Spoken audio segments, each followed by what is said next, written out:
The Stranger in the Camp, Exposing the Semantics of Modern Christian Doctrine. Part 1. The room was packed. Bibles were open, phones were recording. The comment section was already heating up before the debate even started. On one side stood Pastor Miles, a smooth-tongued modern Christian teacher with a bright smile, a polished suit, and a habit of making doctrine sound deeper than it was. He had one weapon tonight: Deuteronomy 29, 10-11. He tapped the podium and smiled. "Tonight," he said, "we're going to prove that other nations were always included in the covenant." The Christians in the room nodded. Some whispered, "Amen." Others typed in the live chat. Covenant was always for everybody. Across from him sat Malachi, a Hebrew Israelite teacher. He did not smile. He did not rush. He simply opened his Bible and waited. Pastor Miles began. "Let us read. Deuteronomy 29, 10-11. Ye stand this day, all of you, before the Most High your God, your captains of your tribes, your elders, and your officers, with all the men of Israel, your little ones, your wives, and thy stranger that is in thy camp, from the hewer of thy wood unto the drawer of thy water." Pastor Miles lifted his finger. "Now look carefully. Verse 10 says all the men of Israel. That means Israel is already accounted for. Then verse 11 says, thy stranger that is in thy camp. So these strangers cannot be Israel." He stepped back like he had just dropped a bomb. The Christians clapped. Someone shouted, "That's right." Another yelled, "Preach!" Malachi leaned forward slowly. "That," he said, "is how modern Christians trap readers with semantics."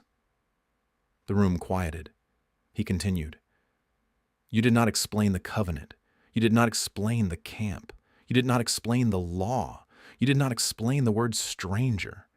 You simply isolated a phrase, gave it your own meaning, and tried to force other nations into a covenant the Most High never gave them." Pastor Miles frowned. Malachi turned to the people. "This is what they do. They make you stare at one English word until you forget the entire chapter." He lifted his Bible. "Let us read the first verse. Deuteronomy 29, 1. These are the words of the covenant, which the Most High commanded Moses to make with the children of Israel in the land of Moab." Malachi paused. "Who is the covenant being made with?" The room was silent. He answered, "The children of Israel." He looked at Pastor Miles. "Not Egypt, not Moab, not Philistia, not Edom, not all nations. Israel." Pastor Miles shifted behind the podium.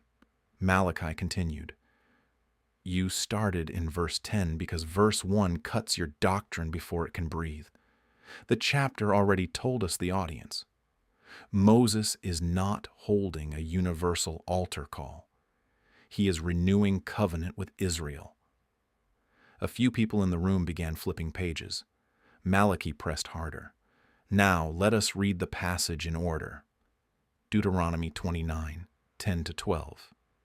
Ye stand this day, all of you, before the Most High your God, your captains of your tribes, your elders and your officers, with all the men of Israel, your little ones, your wives, and thy stranger that is in thy camp, from the hewer of thy wood unto the drawer of thy water, that thou shouldest enter into covenant with the Most High thy God."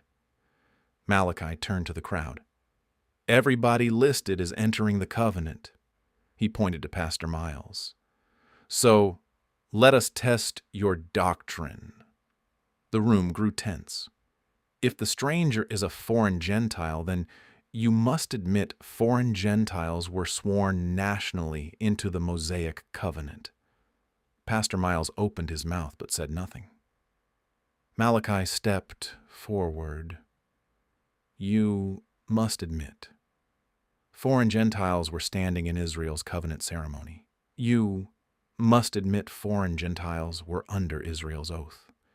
You must admit foreign Gentiles were inside Israel's camp structure. You must admit they were placed under Israel's national law. He paused. Now, where does the Tanakh teach that? Silence. Malachi's voice sharpened. It does not. He turned to another page. Deuteronomy 4:7-8. For what nation is there so great? Who hath the Most High so nigh unto them?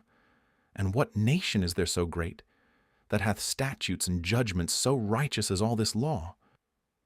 Malachi looked up. The law was Israel's national distinction. He turned again.